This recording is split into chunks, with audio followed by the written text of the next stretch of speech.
Here are my 10 rules of high jump. You ready for this? It's very simple. Number 10, just get over the bar. It doesn't matter how you get over the bar. As long as you clear the bar, then you made it. You move on to the next height or you win the event. So if you're just doing a scissor kick over it, then do a scissor kick. If you're doing this beautiful Fosbury flop, cool. But if your form looks terrible, but you still clear it, then you still made the bar. Number 9, the curve does work. I'm gonna explain this very simply and very quickly.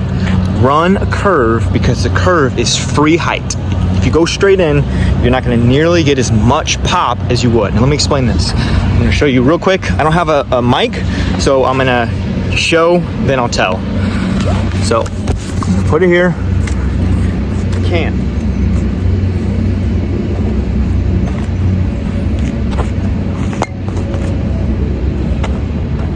So, here's what you noted. I was holding this and I was spinning around. Now, the moment I let go, this went straight. It didn't follow on a curve. It didn't spin like a frisbee or a boomerang. It went straight. I kept spinning. So, using that, now I'm gonna draw something out for you. So, this is my standards and this is my high jump mat. I'm gonna come in on a curve. Okay, here's my nice curve. Now, notice that when I'm spinning, it's like I'm running on this curve, right? The moment I let go of that bottle, what happened? It went straight. So if I draw a circle and I'm spinning, the moment I let go, it goes straight. So it goes parallel and a tangent to that circle. Same thing here. As soon as I let go of that bottle, it went straight. So it went over the bar.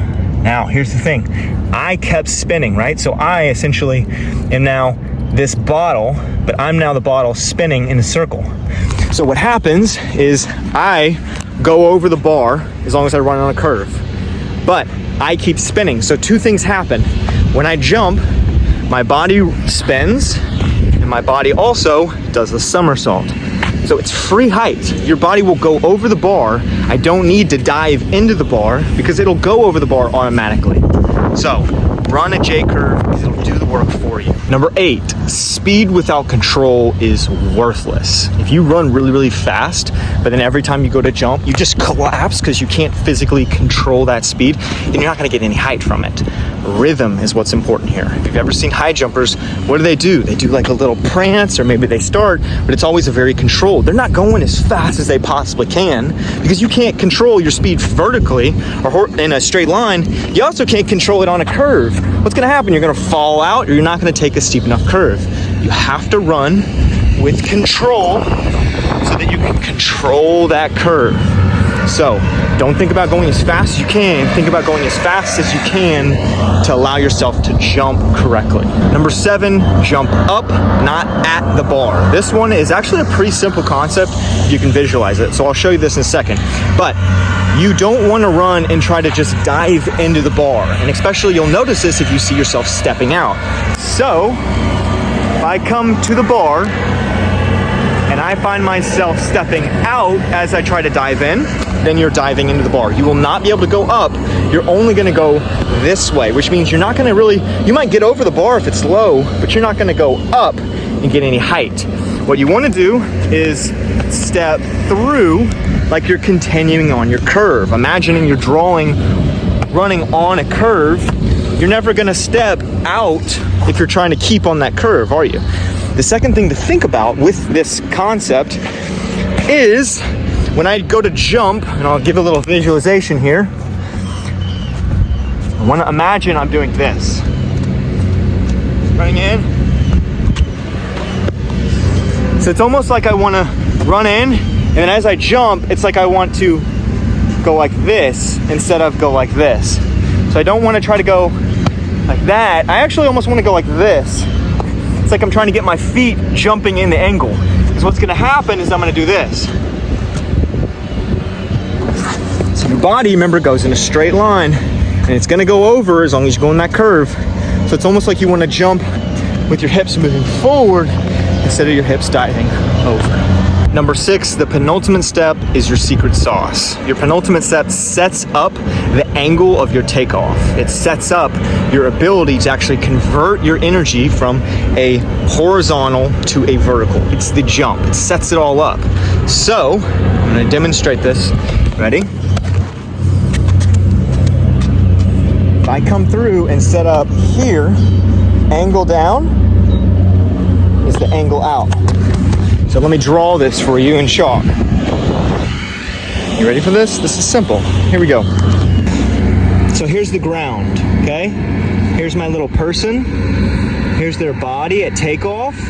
So their body's stepping through, and there's their front leg. So this is their takeoff leg, and there's their little arms. They're excited. So you see this angle coming down? Whatever this angle is right there is the same angle that's gonna come up. So you need this to get over the bar right here.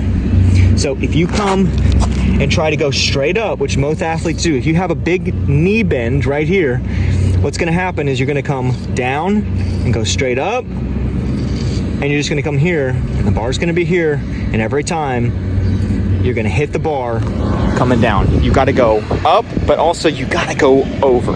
So the penultimate step sets all that up. Your arms are free inches. Don't neglect your arms.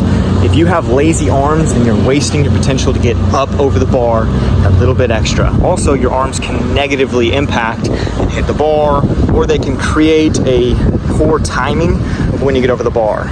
So use your arms. If your arms go up, they go up. If you do a lead in, do a lead in. If your arms come up and snap, do a snap.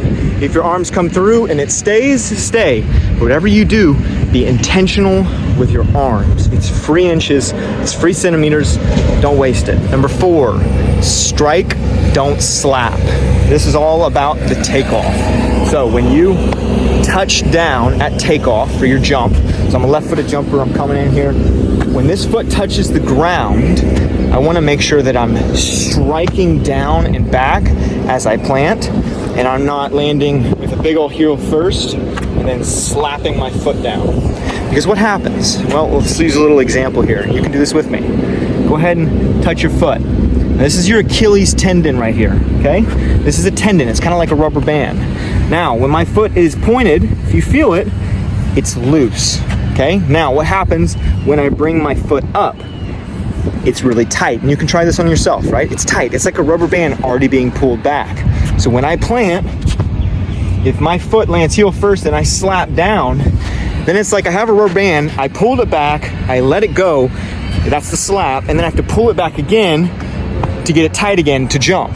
Well, if I land with it already tight, like this, if I land, boom, then guess what? It's like the rubber band's already tight. So he just launches up. It's gonna get off the ground a lot quicker.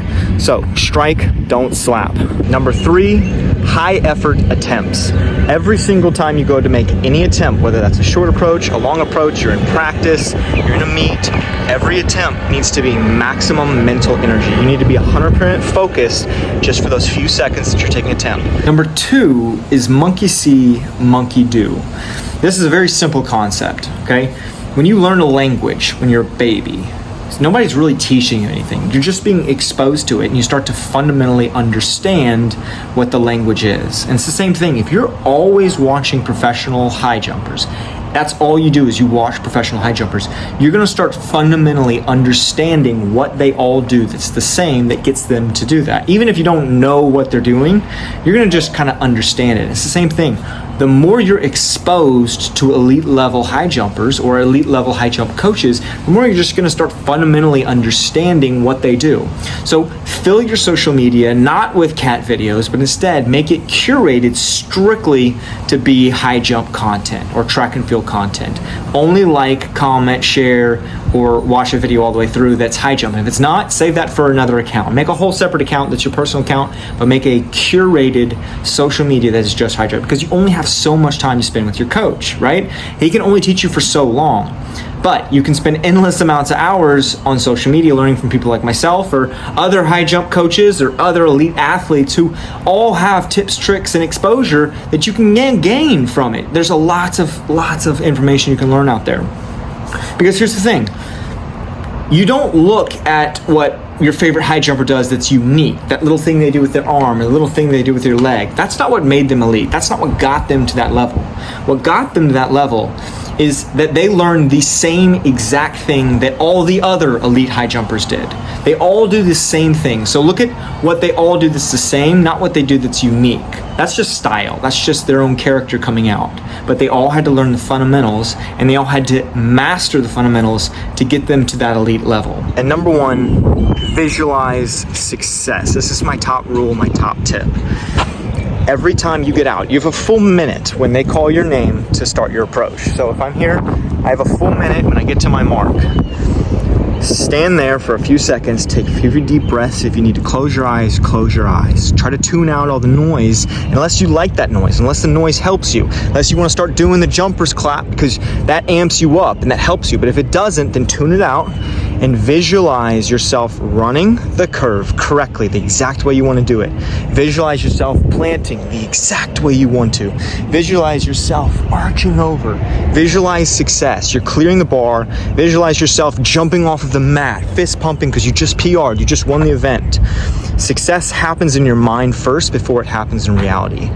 You got this. And if you like this, I have a whole series you can go check out. Also, make sure to check out the High Jump Journal. You can find that on Amazon. It's an actual physical journal that you can have, and you can write down notes for your season, notes about what you did, or how you prepared for your meets. It's a whole season planner, all in a single book. Go check that out.